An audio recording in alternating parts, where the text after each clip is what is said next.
Good evening, ladies and gentlemen. Thank you for tuning in once again to another episode of Ralston Speaks, this time brought to you by the Unific Nation. Now, as promised, I wanted to get right into more into the our latest subject of human trafficking, sexual exploitation, and labor exploitation with the telltale signs if a person is being sexually trafficked or labor trafficked. Now, you first of all, I know Americans are more concerned with what they got going on. They barely even look up from their cell phones when walking across the street in traffic. So these victims, ladies and gentlemen, are going to be right under our noses because their very profession that they're forced into, they have to be in the public. They have to cater to the public. So if we would just take a minute out of our day, if you're traveling, if you're on vacation, you're at a rest area, a pit stop, a truck stop, a convenience store, then you are more than likely going to see someone who is a victim. And some of the telltale signs of they will appear malnourished. They show signs of physical abuse, looking haggard and tired in the middle of the day. They avoid eye contact and social interaction towards authority figures and police. They seem to adhere to scripted responses in social interactions. One of the telltale signs would be if you ask a young man or a young woman a question and the person that they're with answers for them. Oh, he's fine. Oh, she's doing great. Or she's doing this or he's doing that. They don't let them answer for them or speak for themselves. That's a definite telltale signs. Appearing destitute, lacking personal possessions. One of the things that would be to look for would be a young man or a young boy or young girl checking into a hotel with an older male or an older woman and referring to that person as daddy or boyfriend, when obviously you take a look, open your mind, you take a good look, then you can see that there might be a little something suspicious there. And one of the most important things that law enforcement has said when they put out the warning signs would be: do not confront the parties yourself. Keep an eye on what room they're in. Alert law enforcement, have them watch. Let the professionals do it. Because if you were to make one mistake, you have made that victim's already horrible life that much worse. And since they are already expendable, you never know what that oppressor might ultimately do to that poor young man or that poor young woman. So, ladies and gentlemen, if you suspect someone is a victim of human trafficking, tread lightly, tread cautiously, because your knowledge of their whereabouts and their predicament could ultimately get them killed. So please keep that in mind.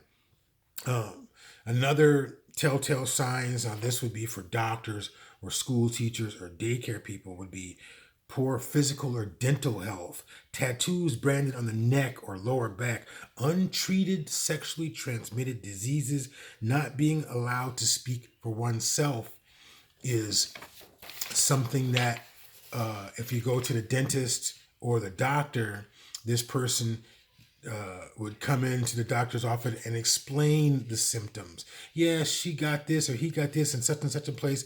And the doctor would, of course, would say, well, can I hear it from him? And of course, the answer would be, he's a little traumatized right now.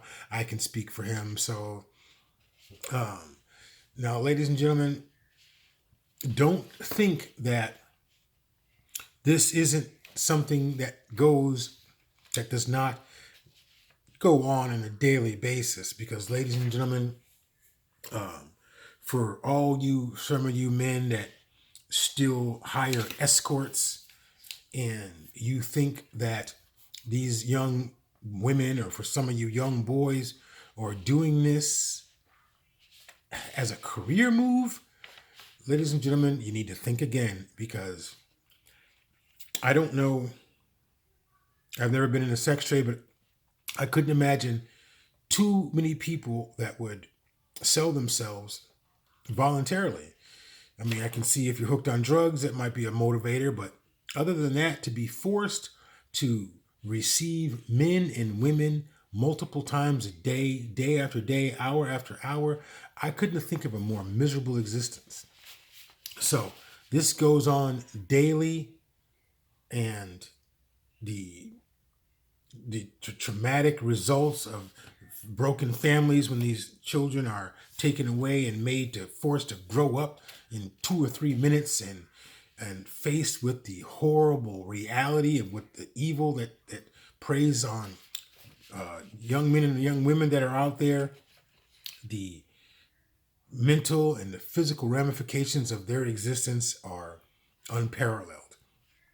Ladies and gentlemen, as late as December 5th of last year, a convicted sex offender named Paul Alexander, a rich charter jet company owner, was caught trying to sell a 13 and a 14-year-old girl.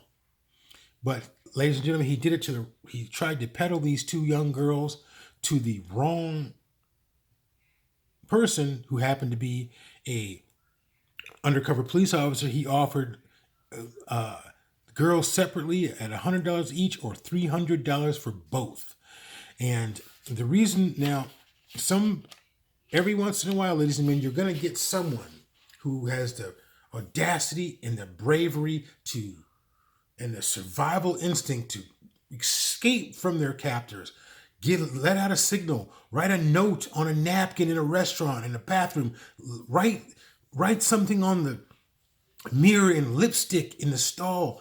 Anything they will do to survive and get out of their lecherous and horrible existence. Well, that's how this lecherous man was caught, because a girl, now he preyed on young African American girls as young as 12 years old, and he plied them in his business of charter jet. You rent a charter jet, I guess you get some fringe benefits with this guy, but they would have to pay him, and he would tell his lecherous clients that across New York, advising them that these young girls were just ghetto rats, and you could ply them with booze and pot and just drive them around and feed them, and you can win them over, throw them a little money. And he said that the clients, the girls, were from the Bronx, the poorest county. They could be won over by driving them around, feed them, and give them a couple of dollars. Well, he was arrested last Thursday when he gave this spiel to an undercover cop. Ladies and gentlemen, this is something that is happening in every corner of the globe. Some people are never recovered, and they never, you know how people go to prison, they are institutionalized. Well, same with these young men and boys, these young girls and boys, I'm sorry, they can be so traumatized and so institutionalized that they are pretty much damaged beyond all repair. And to have this happen to a person who's not even legally an adult yet is a shameful and infuriating turn of events. And ladies and gentlemen, I would just ask that when you travel, keep your eyes open. Research the telltale signs, like I did, that someone is being exploited. Or even pay attention if you hear an Amber Alert on your phone. If you hear an Amber Alert, it's somewhere in your vicinity. You just might spot the vehicle and be able to help in an investigation.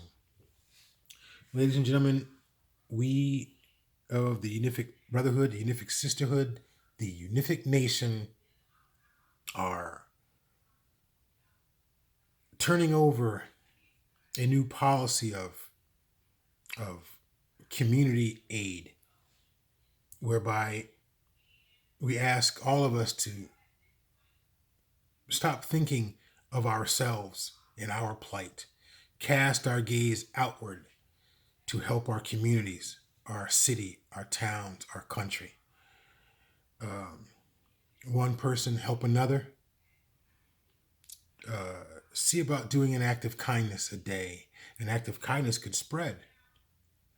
Ladies and gentlemen, thank you for tuning in once again to Ralston Speaks. My name is Ralston. Thank you very much.